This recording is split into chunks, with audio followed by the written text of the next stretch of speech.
My thanks to you, Mrs. Powell.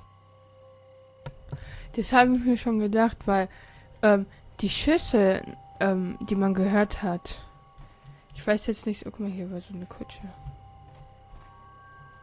Ist jetzt Schlamm? Das kann man ja schon sehr gut mit Feuerwerkskörpern vertauschen, finde ich, dieses Geräusch. Lass uns hier mal weitergehen, wenn das geht. Locked. Hier ist jede Tür abgeschlossen. Das ist ein Mann. Locked. Kann ich mit ihm reden? Ah! Nee, das heißt, ich kann da gar nicht weitergehen. Und nein. Hä? Nein. Schade. So viel kann ich hier eigentlich nichts machen. Der ist hier mit einer Waffe. In welcher Richtung ist er gelaufen? Whitechapel Street, ne? Das ist Halfmoon Street. Was ist das? Whitechapel High Street. Also ist er dann hier lang gelaufen? Muss ja, ne? Wenn die Frau einen Typen mit einer Pistole gesehen hat. Gehen wir mal hier zurück. So. Gucken wir uns mal die Sachen an, die ich jetzt unter B habe. Herleitung. Wow, das sind viele. So, ich habe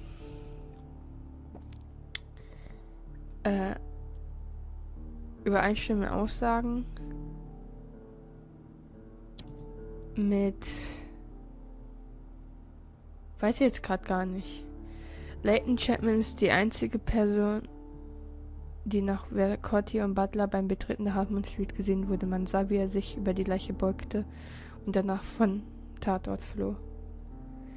Laut Chapman beugte sich jemand, aha.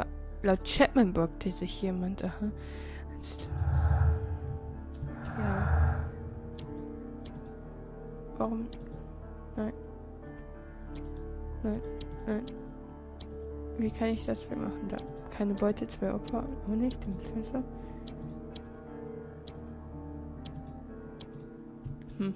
Ich hab einfach alles angekriegt. Lettens Revolver. Nein. So.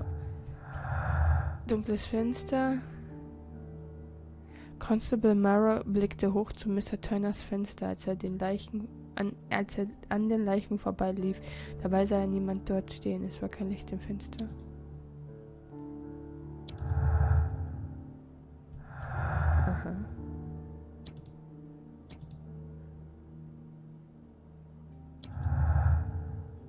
Unterschiedliche Schüsse. Ja, stimmt. Ist ja auch, da war ja noch ein Feuerwerk, ne? Vielleicht haben die sich einfach nur... Oh. Einfach nur vertan. Ja, jetzt kann ich hier nichts mehr machen. Oh, geh weg. Gucken wir uns das hier mal an. Erdrückende Beweislast. Die Zeugenaussagen und die Tatwaffe deuten klar auf einen möglichen Täter hin. Leighton Chapman. Doppelmord. Kenneth Butler und Brian Racotti sind Opfer eines Doppelmords geworden, der von einem Einzeltäter begangen wurde. Einzelnen Täter. Gleichzeitige Schüsse. Aber da müssen wir was ausprobieren, deswegen nehme ich das gleich mal. Mr. Turner konnte Unterschiede zwischen den 2 Schüssen hören, weil in Wahrheit 3 Schüsse abgefeuert wurden. Zuerst ein einzelner und direkt danach 2 gleichzeitige Schüsse. Schussposition. Mr. Turner konnte Unterschiede zwischen den 2 Schüssen hören, weil diese an verschiedenen Punkten der Halfmoon Street abgegeben wurden. Das ist ja Quatsch. Das heißt, dass wir was... Ja klar ist das jetzt hier, ne? Aber hier können wir was ausprobieren, deswegen habe ich das ausgewählt. Fantasiemann. Die Person, die Leighton Chapman in seiner Aussage beschreibt, erstemmt seine eigene Fantasie, um von seiner eigenen Schuld abzulenken. Das ist komisch. Widersprüchliche Aussagen. Mr. Turner hat ausgesagt, dass er an seinem Fenster gestanden hat, bis die Polizei eintraf. Das widerspricht jedoch Constable Murrows Aussage, den niemand am Fenster gesehen hat. Ja, der Fall ist allgemein ein bisschen komisch, ne? Ich spreche nochmal mit Constable. It would be my pleasure to assist you with your investigation, Mr. Holmes. Nein.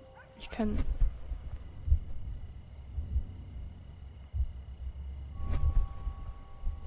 Das mache ich gleich mit diesen F-Dings. Ich werde nochmal mit dem hier reden.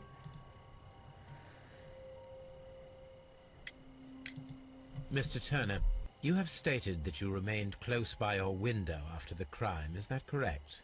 Oh, yes, Mr. Holmes. I stayed at my window until the policeman arrived to examine the dead bodies.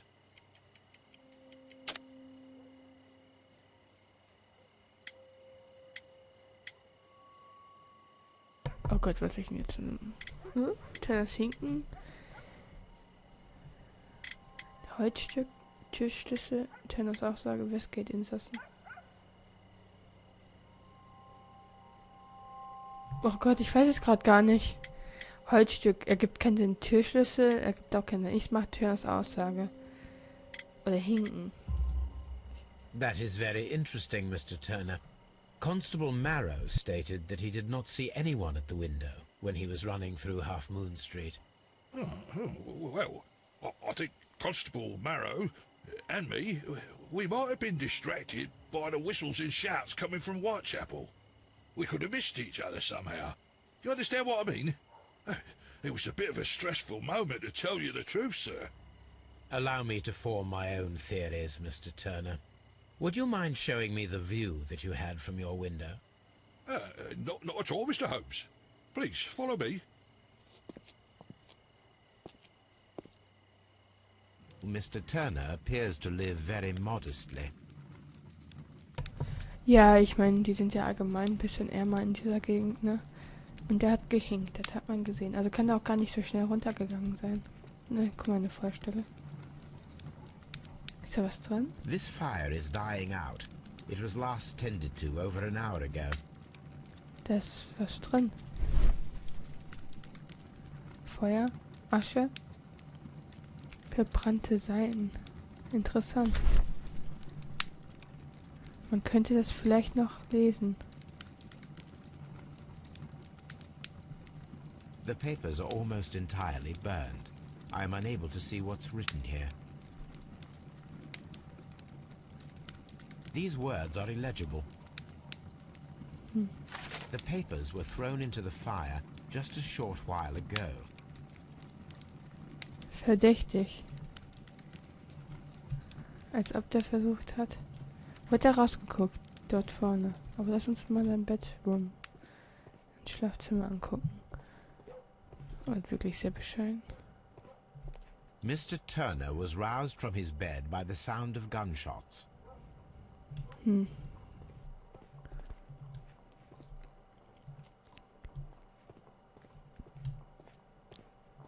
Ja.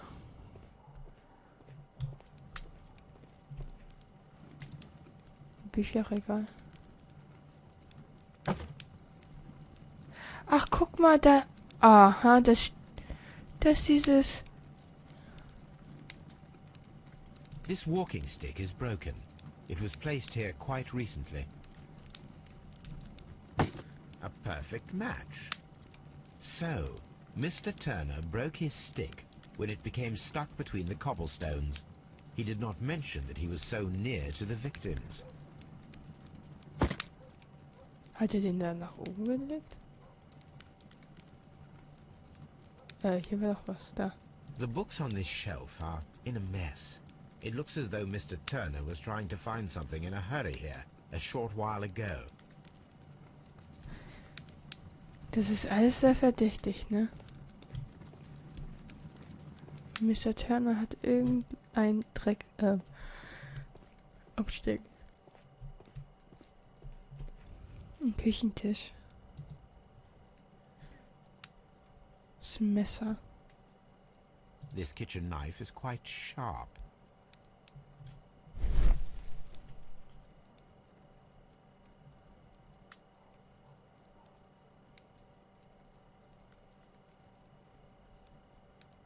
There are pieces of shredded paper scattered over the table. This kitchen knife was used to cut the paper. Das habe ich gar nicht gesehen.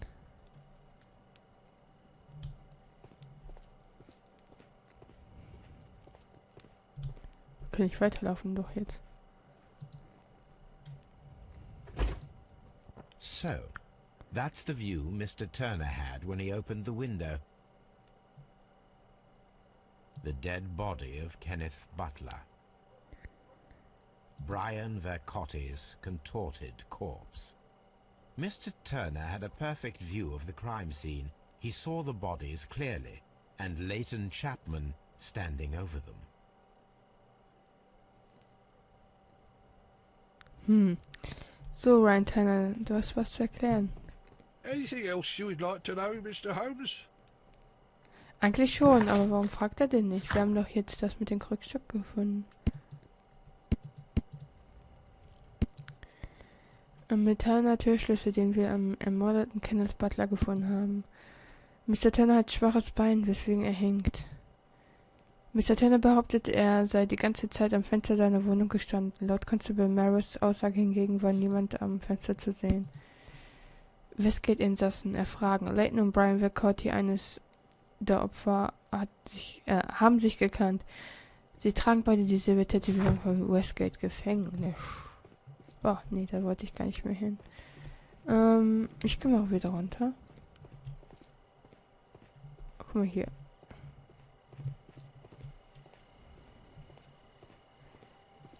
Mr. Holmes. Ja, es geht ihm eigentlich soweit gut. Nicht wirklich. It would be my pleasure to assist you with your investigation, Mr. Holmes. Ja, dann lass uns mal das mit den F machen.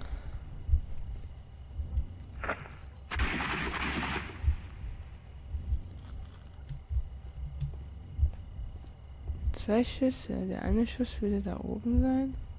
I am unable to see any higher. I need to find something to lift my lamp. Ja, da hinten ist doch so ein Stock. Ah, hier, da, der Stab. Kann ich die Lampe höher This should be useful. hängen. So, gucken wir nochmal. Oh, Entschuldigung.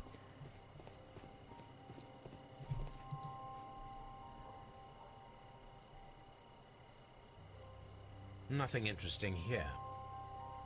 Ja.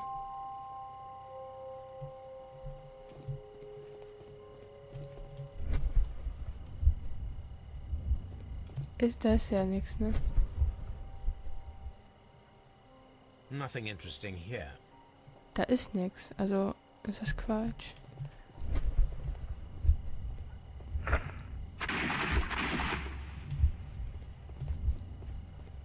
Ups, Entschuldigung.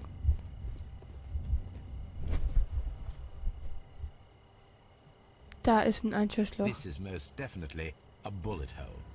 The brick cracks are fresh. Watson, there was a third shot fired in this street.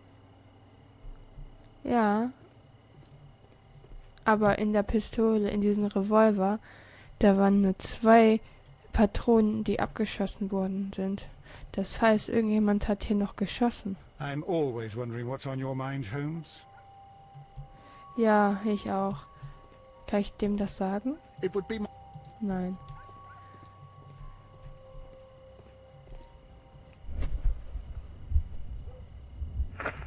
Öffne das Fenster. Nee. Deaktivieren. Was ist das da? Ich glaube, ich gehe dann mal nach oben. Ist, glaube ich, einfacher, das zu machen.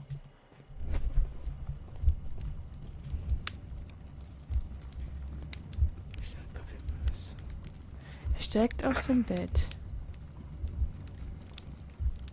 Öffnet das Fenster, sieht das, schneidet Papier mit Messer.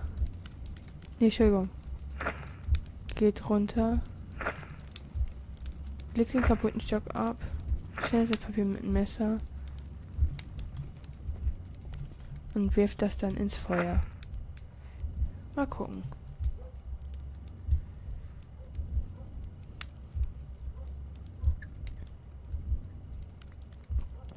Kann ich ein bisschen vorspulen?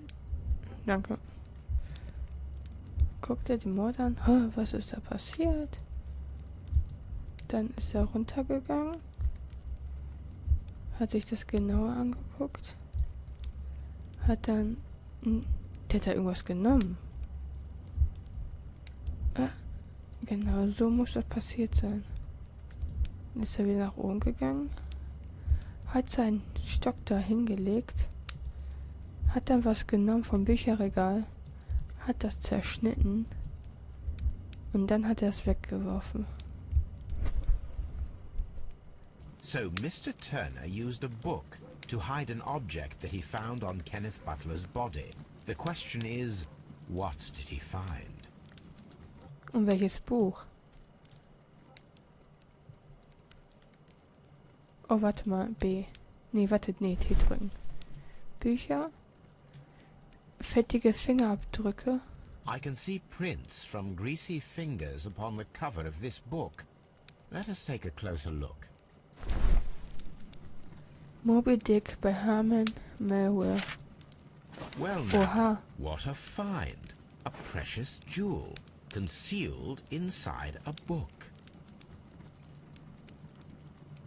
Widderköpfe. A bracelet with a unique ram's head design.